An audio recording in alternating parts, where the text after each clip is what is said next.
जय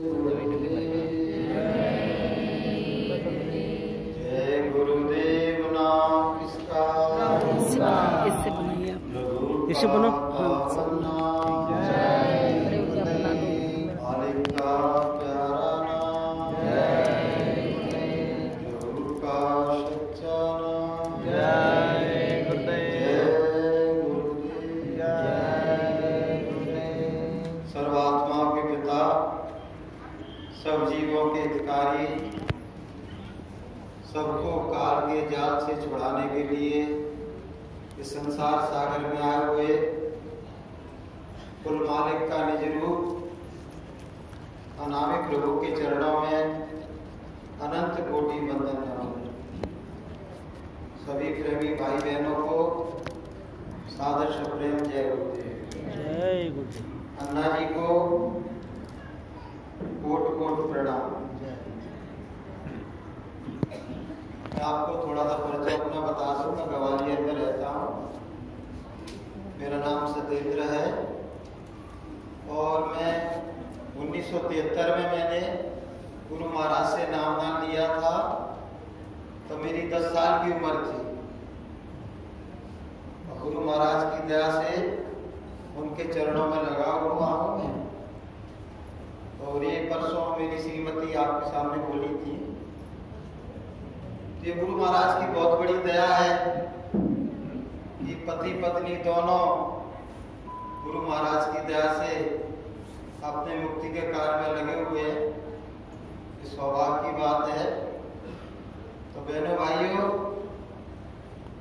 मनुष्य जीवन हमको जो मिला है वो अनंत काल की याचना के बाद,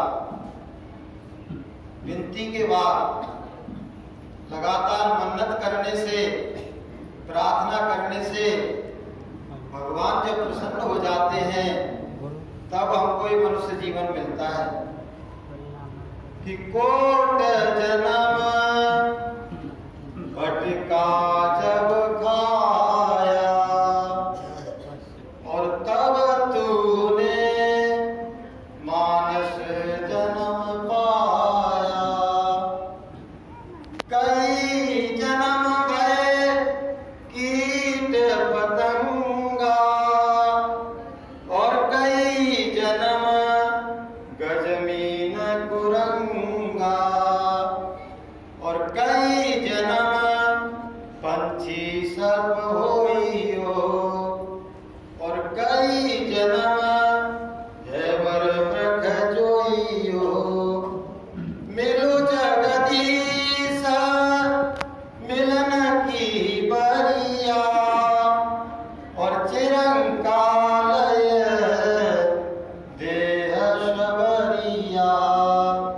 चिरंकालय देह शबरिया। तो करोड़ों जन्मों के बाद ये मानव तन मिला है और इसका मुख्य प्रयोजन है जगदीश मिलन, परमात्मा से मिलने के लिए हमको मिला है। बाकी जो काम है उन कामों को करने का अधिकार तो परमात्मा ने अन्य योनियों में दिया है। भोग भोगने का अधिकार, बच्चा पैदा करने का अधिकार, लड़ाई झगड़ा करने का अधिकार, सोने जागने का अधिकार, उदर पूर्ति करने का अधिकार, ये सब अधिकार भगवान ने सब जीवों को दिए हैं।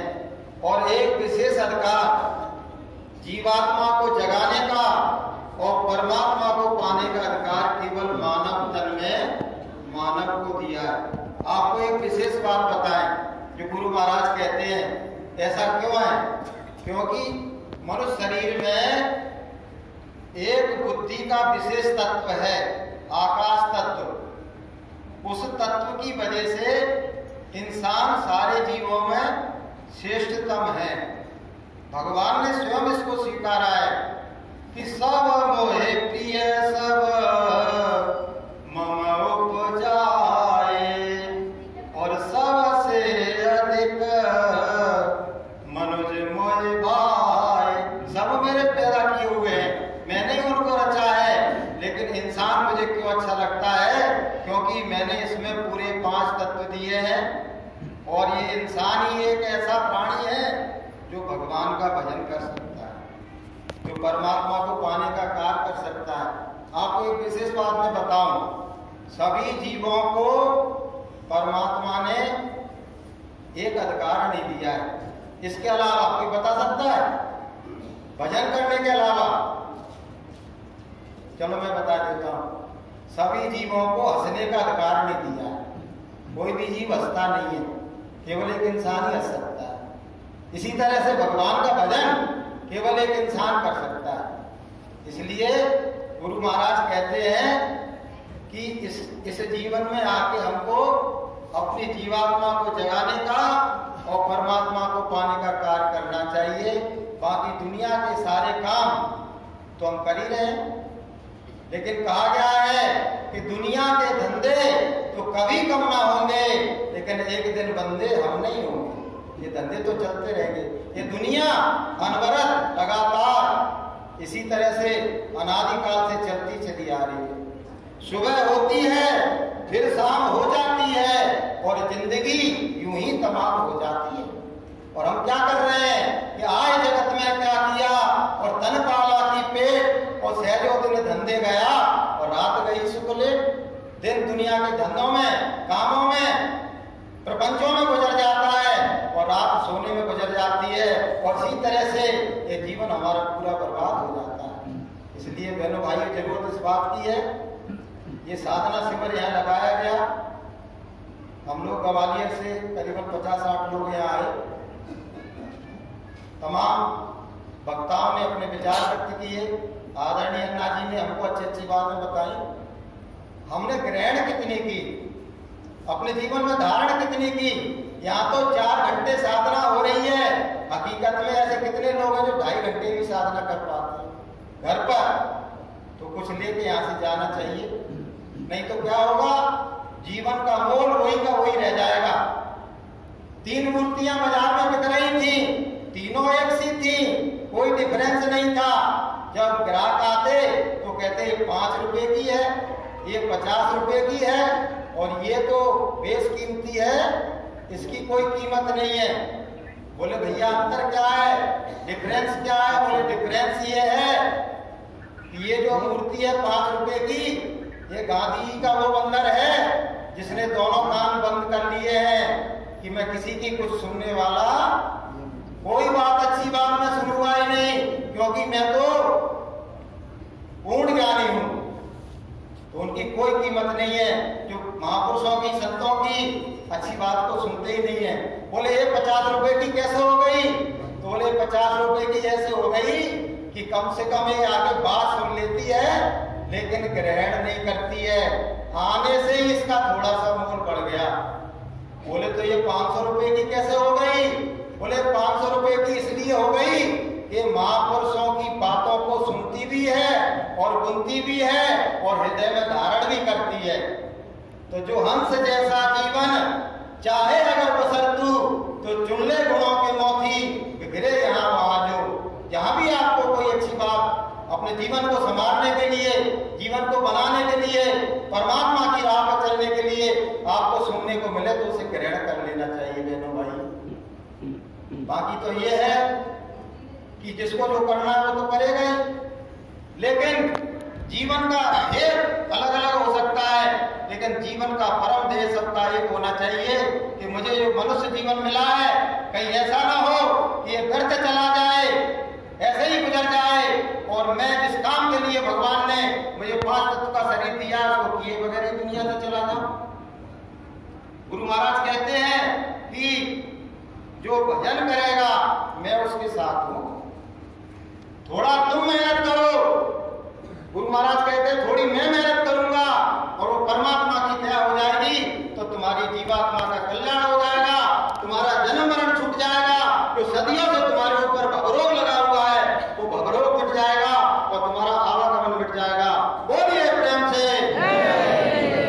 बाकी बहनों भाइयों, ये है जो गुरु महाराज ने दूसरा पार्ट बताया परिवर्तन का, तो कुदरत बौखला गई है और जो बातें गुरु महाराज ने बताई वो सामने दृष्टिगोचर हो रही है। तत्वों की बात आई थी कि सारे तत्वों को तुमने नाराज कर दिया, ये हकीकत है। आप देखिए जल का स्वरूप प्रलयकारी हो रहा है। पाकिस्तान में इतनी जोर की बाढ़ आई है कि 3 करोड़ लोगों को अपना घर छोड़ना पड़ा। 3 करोड़ लोगों को 10 लाख घर उजड़ गए हैं, ये समझ लो आप। जल का रूप प्रलयकारी हो गया है। और उसी समय ब्रिटेन में और उधर जाके स्पेन में इतनी जोर की अग्निकांड हो रहा है कि 75,000 एकड़ में पूरे वन जल गए। 50 लाख जानवर जल के मर गए। तो सारे तत्व बौखला गए। जल तत्व विनाश करना चाह रहा है, अग्नि तत्व विनाश करना चाह रहा है, और वायु तत्व या तो तूफान आते नहीं है। अमेरिका में मैंने देखा इतना भयंकर तूफान आ रहा, वो बहुत बड़ा टैंकर खड़े खड़े गिर गया। ऐसे भयंकर तूफान आ रहा। ये पृथ्वी तत्व ही नाराज है, क्योंकि पृथ्वी दुनिया के पापी लोगों के पाप कर्मों के कारण कंपायमान हो रही है। गुरु महाराज कह रहे हैं भविष्य में इतना भयानक भूकंप आएगा कि इमारतें 100 फुट ऊपर उड़ चली जाएंगी। और बुद्धि का आकाश तत्व तो लोगों का बिगड़ ही गया। बुद्धि कसलुत हो गई है, विवश हो गई है, क्योंकि हमारा खान पान दूषित हो गया है। खान पान दूषित होने से और बुद्धिनाशक नशा करने से विचार दूषित हो गए, क्रियाकलाप दूषित हो गए, तो सारा का सारा वातावरण कसलुत हो गया है और गंदा हो गया है। तो कहा गया है कि घिरी बदरिया पाप की और बरस रहे अंगार, और संत ना होते जगत में तो जल मरता संसार। अभी तक तो खाक हो गया होगा, लेकिन गुरु महाराज सबको रोके हुए हैं, सबको